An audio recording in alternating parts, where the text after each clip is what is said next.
I still can't believe I got this. What are you gushing over? Well, after so long, I actually managed to get this guy!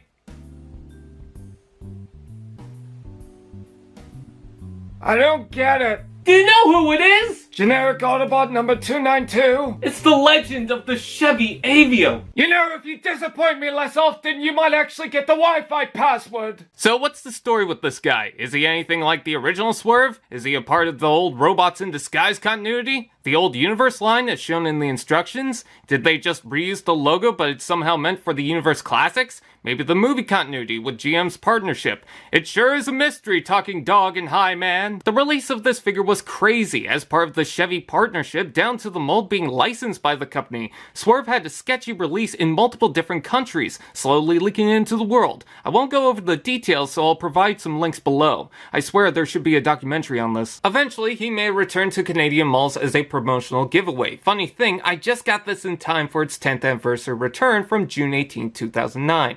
With that, was Swerve worth going to the trouble of tracking down? Swerve, or Aveo Swerve, transforms into, well, a Chevy Aveo. Not anything used in the film, but considering Chevy bought the mold, I wouldn't imagine a Camaro would work out for everyone. This is also why Swerve never got a retail release or repaint. There was a rumored yellow variant, but that turned out to have been dunked in Liquid Simpsons characters. Considering its origins, you shouldn't expect anything else but a car. No tabs or holes for a weapon, just some entitled brat's idea of freedom. However, they did sneak in a little Autobot logo using a slightly darker color. Pretty sneaky. Funny enough, this isn't the only time the Aveo crossed over with the robot transforming figure. Back in the days of funny CG transforming car commercials, there was an ad with the dancing robot featuring this car. The Aveo didn't transform, but now it's a conspiracy. They came to our world to boogie. Paint is simple. Some things I'm surprised by, like the handles. However, it's certainly missing anything at the bottom of the grille. There's a good mask to this, but that might just be me getting used to the modern deluxe figures.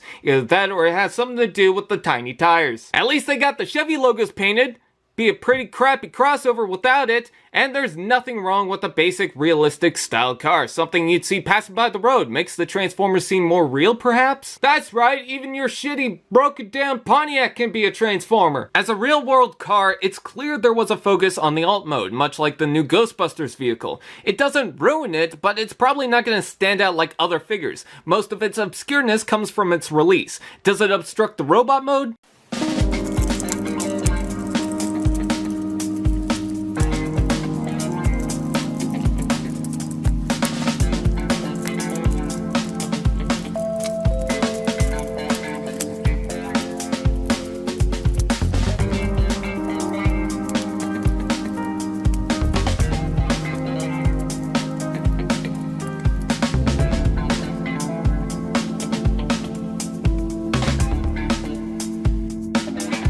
Here he is, the figure that confused so many people, some who struggled claiming this as their prize, and he looks ordinary.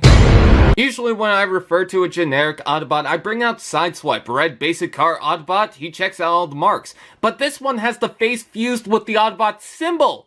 And maybe those dollar store drones. That's not to say this is bad, far from it. This is a one-of-a-kind mold with some transformation tricks that makes him an interesting study. But when you get to the robot, it could pass for an auto trooper. Although, I don't think he's supposed to be a certain character while sharing the name of another. You can see the outline of the symbol in the head, pulled back from Bully stretching the face, right to the goatee and double eyebrows. There's some paint on the mouth plate and amazing light-piping eyes. Though from afar, he doesn't look like an ordinary Transformer, but something from another franchise, or like those robot car commercial drones. The quality is there in the mold, but I wish the lines were more prominent. How does he have a visor and mascara? Actually, he looks like the general from Patrick Boyven. Did someone say articulation? Ball jointed head, ball joint shoulders, elbow bend, wrist rotation, waist rotation, ball joint hips, hinged knee, foot tilt, and tapping motion. Posability is okay, but is certainly missing a lot, holding it back from being a sexy beast. Even with the added neck joint, wrist joint, and foot tilt, there's a lack of mid-arm rotation and leg rotation. His boots are so chunky that straight on, the feet don't stay flat on the ground. However, using the foot tilt, impressive for the time, it still kinda sucks. There's not much going with it, so there's almost no point. I wish he had better heels, but wheelies? Radical! You can use the transformation joint to get more out of it, but that's for wussies. This figure isn't doomed to only certain poses, but it's got some wasted opportunities. Look at the chest, with the Autobot symbol, presence of the promoted car, and the wiggle when you move the arms. Isn't that cool?